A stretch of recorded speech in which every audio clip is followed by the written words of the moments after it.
Assalamualaikum warahmatullahi wabarakatuh. Selamat pagi, salam sejahtera untuk kita semuanya. Om Swastiastu, Namo Buddhaya, Rahayu. Merdeka! Untuk berdirinya negara. Nah, kalau kita bicara nanti implementasinya, apa nilai yang bisa menyatukan? Apa kemudian budaya yang bisa kita pegang? Bahkan di Malaysia kebingungan ketika speech di parlemen dia pakai bahasa apa? Banyak yang pakai bahasa Inggris. Padahal bahasa nasionalnya bahasa Melayu. Maka saya ingin diputarkan yang pertama video yang barangkali bisa memberikan kepada kita seperti apa kondisinya. Dua kali. Kalau di Indonesia Pancasila yang Oke, perlu saya operatori sendiri? berbuah dua kali. Kalau di Indonesia Pancasila yang dipertua menjadi roh, darah dan nadi kepada rakyat. Mereka sama sekali tidak akan mencemar dan menodai Pancasila. Tetapi kita yang sudah 67 tahun merdeka masih gagal untuk menyesuaikan diri kita dalam mendukung matlamat bangsa dan juga rukun negara yang kita cintai. Malaysia, Bapak Ibu. Mereka kemudian kebingungan untuk mencari sebuah nilai yang diharapkan bisa membawa koridor bangsa untuk maju. Dia mengutip kita sebagai roh, darah dan nadinya yang mereka akan pertahankan. Begitu kata teman tetangga kita ini. Beberapa waktu yang lalu saya datangi oleh seorang wakil menteri pertahanan dari Malaysia. Kebetulan dia wakil ketua partai. Sesuatu yang membanggakan karena datangnya tidak formal menemui saya. Ada dua hal yang ingin dia sampaikan kepada kita. Tentu ini saya ceritakan ke kawan-kawan yang lebih kepada anggota PDI Perjuangan. Satu, saya ingin belajar bagaimana ideologi yang Anda terapkan di partai itu bisa dilaksanakan. Metode apa yang Anda pakai untuk menginternalisasikan? Lalu saya tanya, apa yang akan Anda pelajari dari kami? Saya ingin tahu dua hal saja. Satu, bagaimana Anda membentuk struktur partai. Sehingga yang dia heran, kok kita punya pengurus ranting sama anak ranting. Itu sesuatu yang bisa mengakar dalam dan itu menjadi satu pipa yang dia bisa pakai untuk mengirimkan apapun sampai ke bawah. Dia ingin belajar. Tapi sebenarnya rumput tetangga selalu lebih hijau. Tapi kita sendiri kadang-kadang kan belum tentu punya struktur yang solid seperti itu. Ada yang solid, bagus, hebat, tapi kalau nggak kuat, ya nama aja. Kritik otokritik itu kemudian muncul. Lalu bagaimana metodenya? Pak Ganjar, saya nak belajar soal kaderisasi melalui sekolah partai yang dimiliki oleh PDI Perjuangan. Wow. Sayang sedang tidak ada diklat. Kalau nggak mau saya ajak untuk nonton bagaimana ini berjalan. Itulah yang kemudian struktur yang ada, metode yang kita miliki sebenarnya kita bisa mendorong implementasi ini melalui 3 pilar kita. Struktur juga bicara, terus kemudian legislatif kita punya banyak, dan ada eksekutif yang bisa mengeksekusi. Ini ceritanya.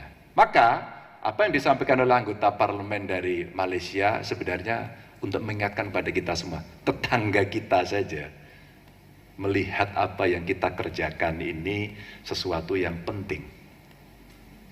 Pertanyaan kan di kita, apakah kita tidak mencoba menggali lebih dalam agar ini lebih bisa diimplementasikan?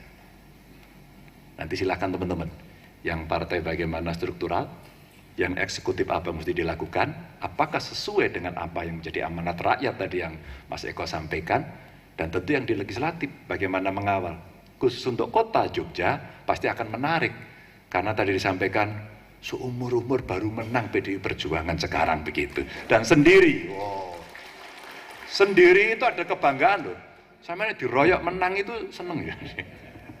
Ya, lanjut. Maka saya membicarakan satu gambar ini, slide Mas. Nah, Bapak Ibu, gambar ini sebenarnya sudah lama sekali. Tapi dalam satu momen, dalam satu tempat yang hanya di-skat, orang mengamalkan ketuhanan yang Maha Esa itu indah. Mohon maaf kalau ada yang beragama yang lain tidak saya tampilkan, tapi gambar ini menunjukkan bahwa mereka bisa beribadah berdampingan. Ini ada di Banyumas, di salah satu rumah sakit. Dipoto dari belakang dan kemudian dia lagi berdoa seperti itu. Maka kalau kemarin terjadi di media ada persekusi satu rumah ibadah, apa iya kemudian kita sudah mengamalkan nilai itu? Sesimpel itu saja. Sampai kemudian repot-repot Kementerian Pertahanan pun saya yang akan menjamin, aduh men gitu. Kementerian Pertahanan apa hubungannya? Tapi mungkin karena dia tergoda untuk bisa terlibat. Siapa yang bisa mengamankan? Kan kita sendiri harusnya. Cukup di antara warga kemudian saling mengingatkan apa itu toleransi. Simpel toh Bapak Ibu. Lanjut. Kalau kemudian kita ingin menanamkan itu, kalau tadi diskusi sebelum ke sini, Mas Hasto tadi cerita ngeresiki sampah ya Mas ya. Berapa? 12.000 yang terlibat. Wow. Oke, kasus ada, sampah ngumpul, oke harus dibersihkan, sesuk guang sampah neng kali opora. Maka edukasi, maka pendidikan, maka contoh, maka metode, maka alat dan sebagainya disiapkan. Maka diajarkanlah itu. Kalau kita bicara pendidikan mau sampah, mau toleransi beragama sejak kecil. Alkisah gambar ini saya tanya, ini kunjungan anak-anak yang satu di sekolah yang berorientasi satu agama, yang satu agama yang lain. Anak-anak begini berpelukan pasti dia tidak bertanya agamamu apa. Ini satu yang simpel saja Bapak Ibu. Maka tadi ada pemikiran yang sangat bagus, kami sampaikan pada Pak Wali Kota, mumpung ada DPRD Kota juga. Boleh nggak kalau di Jogja nanti untuk pendidikan sampah umpama, itu dimulai dari sekolah. Dimulai dari anak-anak yang diwajibkan dia harus mengirimkan cerita penanganan sampah pada pagi hari ini oleh keluargamu. Bapak Ibu kalau itu satu semester, itu akan menjadi sebuah perubahan perilaku. Bapak ibunya akan dipaksa oleh anaknya, Pak, Bu, ini tugasnya sekolah Bu Guru, baru Pak Guru. Maka dia akan dipaksa untuk mengolah. Maka negara pemerintah aktivis bisa memberikan pilihanmu yang mana, metodemu, teknologimu, ya kami ajari. Ini contoh saja. Kalau kemudian sejak dini kita ajarkan, maka rasanya itu akan terinternalisasi dengan baik. Ada banyak negara yang punya cerita sukses. Bagaimana mengajarkan itu? Jangan bicara soal sampah di Eropa, kejauhan sama kita. Singapura kejauhan. Udahlah kita perbaiki dari diri kita sendiri. Mari kita perbaiki. Kalau tadi saya bercanda itu, kita punya makanan di depan kita, itu nanti buang sampahnya gimana? Mesti demi persatuan dan kesatuan sampahnya dikumpulkan jadi satu. Tidak ada yang memilah. Ini contoh saja. Tapi kalau kita ajarkan dari sejak dini, maka dia punya kebiasaan. Atau layaknya anak-anak kecil di Jepang kalau habis naik mobil, diantar bis sekolah, dia kasih hormat sama bisnya. Nyebrang dia kasih hormat sama orang yang sudah memberikan jalan. Hanya untuk mengucapkan terima kasih. Pendidikan. Lanjut.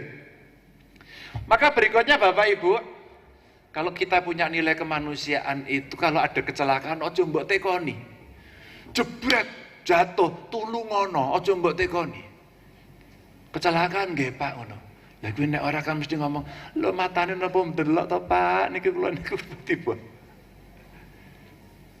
Lah jenengan agamane napa? Lho arep ditekoni ngono. Islam Pak, Islam niki NU napa Muhammadiyah? Kulo NU Pak, NU ne PKB napa P3? Niku lak cilekoten iki. Niku selak loro niki. Niki Bapak Ibu. Kalau melihat seperti itu, rasa kokian tekon. juga tulungi siapapun dia. Jangan-jangan dia musuh politiknya Mas Hasto. Ya maksudnya ada relawan siapa, ya tetap ditulungi toh Mas. Maka tadi saya tanya loh, mohon maaf yang DPRD kota mana ya? DPRD kota, oke. Tadi saya tanya sama Mas Hasto, diganggu nggak Mas sama fraksi lain? Tidak, mereka baik. Kita undang kalau ada acara, itu keren. Itu keren ya. Dan jenengan bangga, rasa nyinyir, menang terus. Gini yang menang, kue ora. Maka ditinggal salah, diajak sampai izin.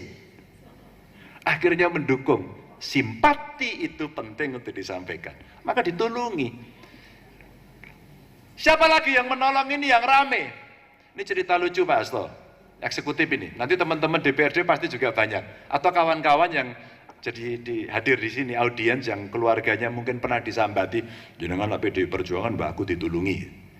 Saya pernah belajar ini dari seorang Rudi, FX Rudi di Solo. Sebagai wali kota, saya gubernur anyaran. Saya tanya, Mas Rudi, gaweanmu yang paling abot ya apa? Dandani omah, nebus orang yang sakit dari rumah sakit yang nggak bisa bayar. Yang paling banyak Mas Ganjar, nebus ijazah. Maka dalam kebijakan publik implementasi untuk keadilan bagi yang lemah, dalam konteks nebus ijazah, terus saya tanya, anak SMA, SMK banyak yang nebus juga saya, itu Mas Rudi. Biasa toh bringose kandel karo bengok-bengok ngono kae to. Wah tak tebusi dhewe. Iki padahal tanggung jawabnya Mas Ganjar ngono jarene. Oh, rasa emosi bro, aku bilang gitu. Saya kumpulkan kepala sekolah, kepala dinas, saya minta untuk mengordinasi, saya suruh hitung ada berapa ijazah ditahan. Bapak Ibu, ribuan. Apa kebijakan yang bisa kita ambil ketika kita menang pemilu? Simpel aja. Mulai besok yang sekolah negeri balikin. Mulai besok, saya kasih waktu 1 minggu harus tuntas. Selesai Bapak Ibu. Itulah kemenangan dan kebijakan. Kemarin Mas Pram di Jakarta juga nebus. Duit APBD-nya belum dianggarkan, yang dipakai apa? Basnas kreatif. Nebus ijazah. Ini cerita yang gampang saja. Menolong orang yang sakit. Nanti ada yang berobat tidak bisa dan sebagainya ya. Bapak Ibu mesti nebus. Atau rumah tidak layak huni yang tadi berapa? Tiap hari ya? Sabtu Minggu dandani omah. Ya, kota mungkin tidak terlalu banyak ya dibandingkan. Itu menurut saya jelas implementasinya. Lanjut.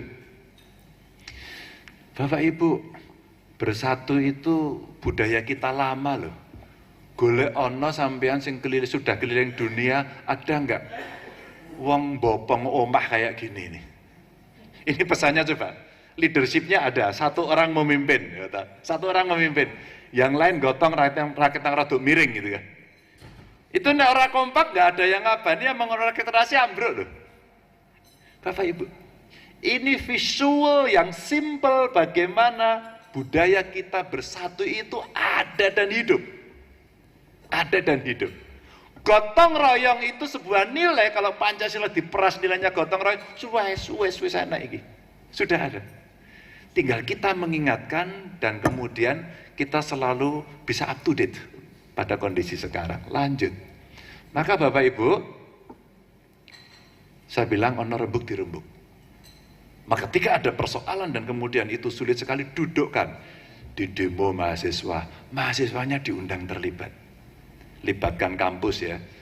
Tadi Mas Ari Cito ini juga sudah mendorong membantu kota untuk penanganan sampah. Contoh ini tadi yang in case sampah, UGM bisa membantu kota.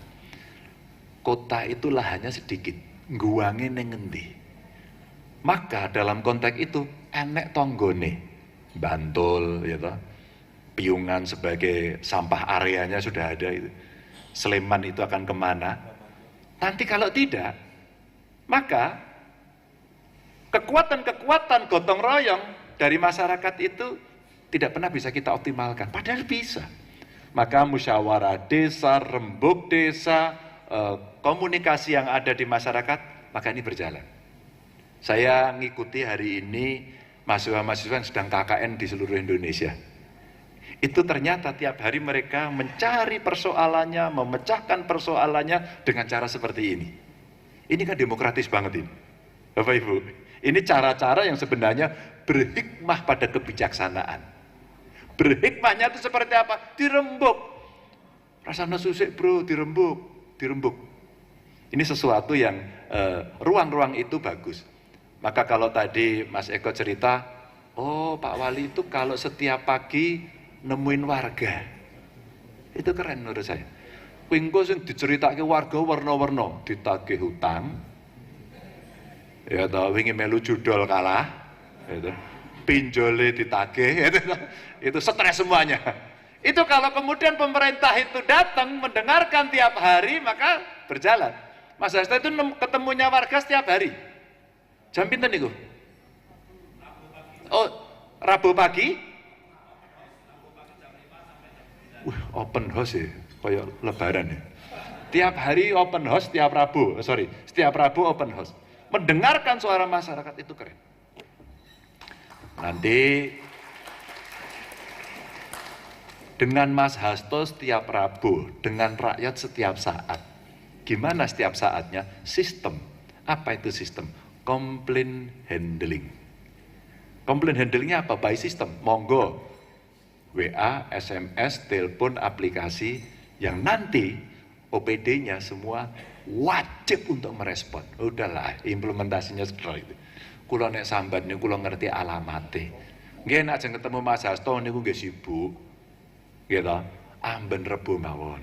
Ning nek sampean mboten saged, niki lho menulis WA teng mriki, niki lho aplikasinya teng mriki. Wes, gampang itu. Itulah hadir. Itulah kalau Bu Mega bicara ketua itu nangis, seneng, tertawa bersama rakyat. Enak tuh. Ini contoh. Lanjut Mas. Maka Ibu Bapak, kalau kita bicara adil itu main nonton bola, rande tiket, sampe nek nulungi yang ini lho bentuknya. Kalau sampean adil itu podo, gambarnya yang sana, yang sini, yang sebelah kanan saya, kiri Anda, itu. Kabeh digawe podo, rasuge, sedeng, ora melarat podo. Akhirnya apa? Sing cilik dhewe tetep ra ketok. Stunting. Tapi kalau target kita agar semua bisa mengakses, ingat ya, sugih bisa mengakses, wong pangkat bisa mengakses, anggota DPR bisa mengakses, ya lah, wong cilik bisa mengakses. Maka cara memberikan bantuan kita adalah yang sebelahnya. Nek cilik ki itu oke. Nek sing gede nek perlu rasa dibantu. Jadi kalau biasanya ibu-ibu, bapak-bapak juga oke. Ibu-ibu biasanya, kalau anak kita mau sekolah, pasti ibunya atau bapaknya prepare. Anakku nang sekolah sing ngeterke sapa, nang sekolah piye. Iki sekolahnya full day, apa ming tekan awan. Nek full day, mangane piye, disiapkan, gisine apik ora. Maka dalam konteks kebijakan publik, yang sebelah sini ini, kalau saya memberikan catatan, ini sebenarnya catatan bagus untuk MBG. Ya, MBG prosesnya adalah yang sana. Satu sekolahan dianggap sama, dikasih makan sama. Padahal kalau ini bisa efisien loh. Karena cucunya Pak Hasto itu masuk dalam kategori yang paling tinggi. Bapaknya dokternya wali kota, bos. Dokternya obskin loh. Obskin kuwi nek orang hamil mesti rekomendasinya biasanya sesar. Gek sesar ki larang tenan nggih Mas. Set well. Ini contoh tuh. Nek putune Mas Hasto mosok yo dikei. Bener enggak? Kita Bapak Ibu tinggal mengolah data, implementasi adil. Ini caranya bagi. Jadi sing melarat nggih membantu rada akeh, sing sedeng niku sithik mawon, sing ketoke wis sugih ora sah. Niku hanya data. Maka Ibu Bapak, next slide. Promo-promo yang ditawarkan mereka seperti itu. Biaya perjalanan aman itu adalah asuransi Pak Wamen. Oke, pertanyaan saya sebagai mantan dari kepolisian Pak Wamen, izin, Apakah waktu kita bikin SIM sudah bayar asuransi? Apakah waktu kita bikin STNK sudah bayar asuransi? Ya. Kenapa harus bayar lagi asuransi? Rp1.000 dikali 3,1 juta rupiah per transaksi, paling tidak 3 miliar tambah 6 miliar, 9 miliar biaya tidak resminya. Promo ini mereka potong dari biaya akal-akalan tanpa dasar hukum tadi. Promonya berapa? 3.000. Biaya sewa aplikasi berapa? 2.000. Perjalanan aman berapa? 1.000. Itulah yang jadi promo mereka. Biaya perjalanan 81.000, betul? Dari situlah 20% dipotong. Tapi ada biaya jasa aplikasi berapa? Rp10.000. Tadi motor 2.000, ini mobil Rp10.000. Ini dasar hukumnya apa? Tidak ada. Satu trip mobil Rp10.000, Rp6.000, Rp9.000, berbeda-beda tuh.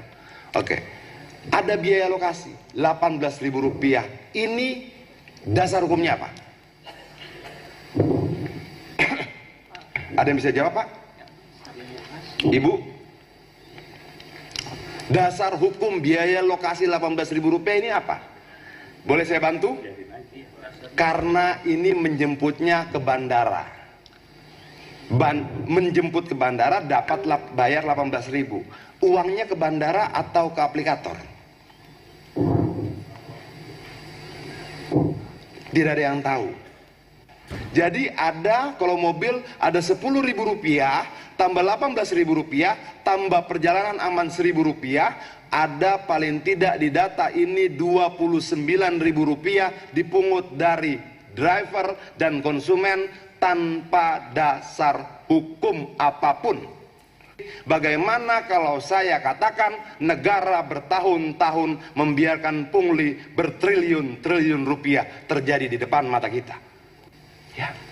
Dia tidak pernah bayar promo, Pak Wamen, Pak Dirjen. Nggak ada promo yang dipotong dari 20%. Dia ambil dari angka-angka lain, lalu dia jadikan promo seolah-olah dia berjasa pada konsumen dan dia dapat untung sangat besar. Promo itu bohong. Kalau saya driver, untuk bisa ikut tarif hemat saya harus bayar Rp20.000 per hari. Kalau saya bayar Rp20.000 per hari, saya ikut serta dalam program tarif hemat mereka. Berapa saya dibayar? Setiap kali antar barang Rp5.000. Berapa aplikator terima? 19.200. Berapa yang mereka potong? 14.200. Kejam. Oke? Ini bukan untuk Adian. Ini bukan untuk Pak Lazarus. Ini bukan untuk kita di DPR. Ini untuk 20 juta jiwa di luar sana. Please, kita lawan. Tolong Pak Wamen. Ini bukan bagi proyek, bukan. Ini 20 juta. Bapak Ibu, saya suka sama orang ini. Ada yang kenal? Ya. Dia memperjuangkan satu saja yang terkait dengan harkat hidup orang banyak. Maka Romo Fran Magnis, Suseno pernah ngomong, siapa sebenarnya di parlemen yang diharapkan lagi? Karena tidak ada lagi partai kiri. Karena orang nyebut partai kiri ketakutan dia kena stempel komunis. Menurut Fran Magnis, beliau sampaikan, kiri itu yang membela buruh, tani, nelayan. Membela ojol ini loh. 20 juta. Aku bilang, Yan, lu ngotot banget ini Mas Ganjar ceritanya. Segini. Eksploitasi yang delong parlong itu dilakukan. Eksploitasi terhadap orang kecil dilakukan di situ. Anda tanya ojol itu, duitnya berapa? Kejadian kemarin, saya orang pelayaran, gitu ya. Ketok ini nonton TikTok semua kerjaannya. TikTok itu digunakan untuk melihat apa yang terjadi di masyarakat. Kita ambil ruangan, masuk ruangan seperti ini, kita perjuangkan, kita bela. Orang yang scroll wae, harus ndelok rego barang rasido tuku. Ya enggak? Saya orang di Jogja kan itu ya. Kemudian apa? Emosi dikeroyok, ono rembug dirembug ora diroyok. Tapi Tapi karena minimnya literasi maka seperti itu. Anak ini keren. Setiap memperjuangkan isunya nggak usah banyak-banyak, tapi terus saja. Satu lagi habis ini transmigrasi dia. Ibu bapak, mudah-mudahan menginspirasi. Bagaimana dari PDI Perjuangan memperjuangkan rakyat dengan sungguh-sungguh. Dia hanya tiap hari bicara satu saja, ojol. Tiap hari sampai sukses. Dan 20 juta, sekali lagi, 20 juta. Kalau ini sukses, tidak hanya Adian yang dapat nama, PDI Perjuangan. Clear? Oke, lanjut. Maka ibu bapak,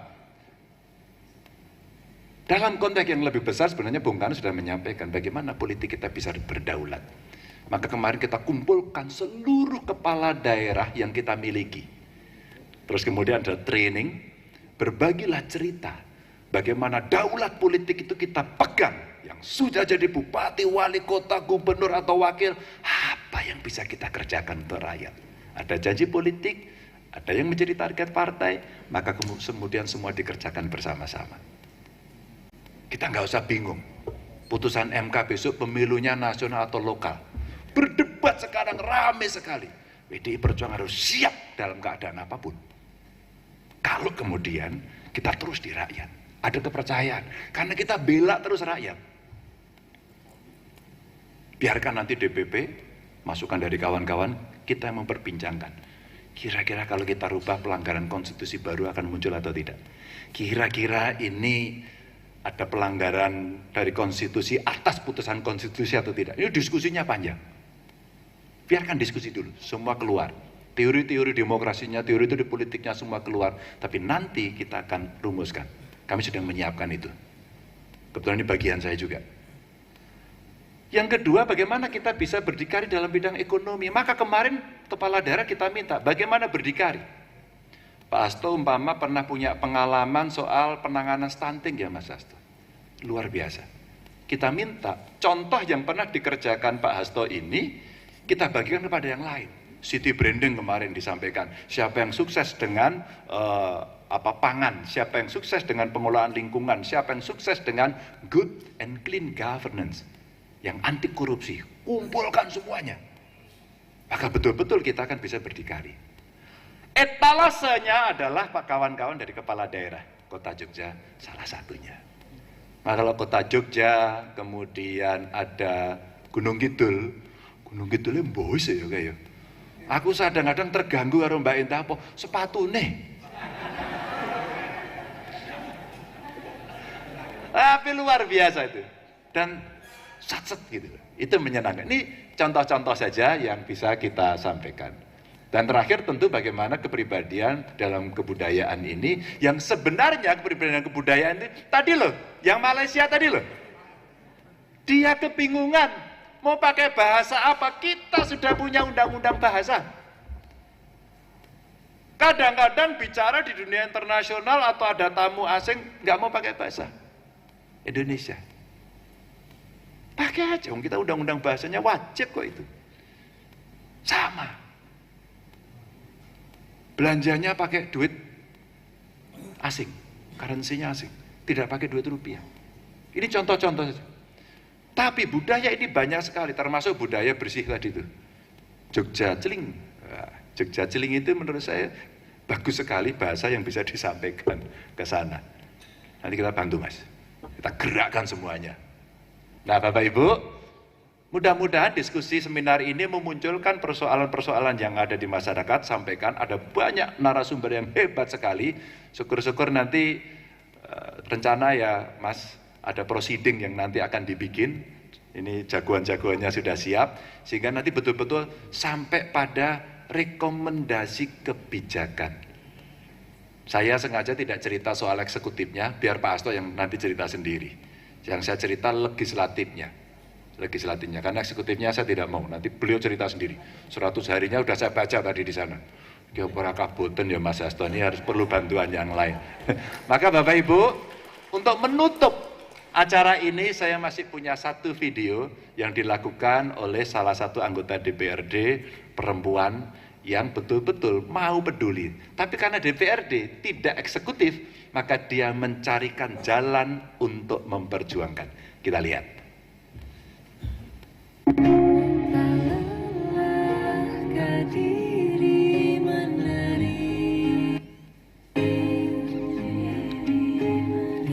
Assalamualaikum warahmatullahi wabarakatuh.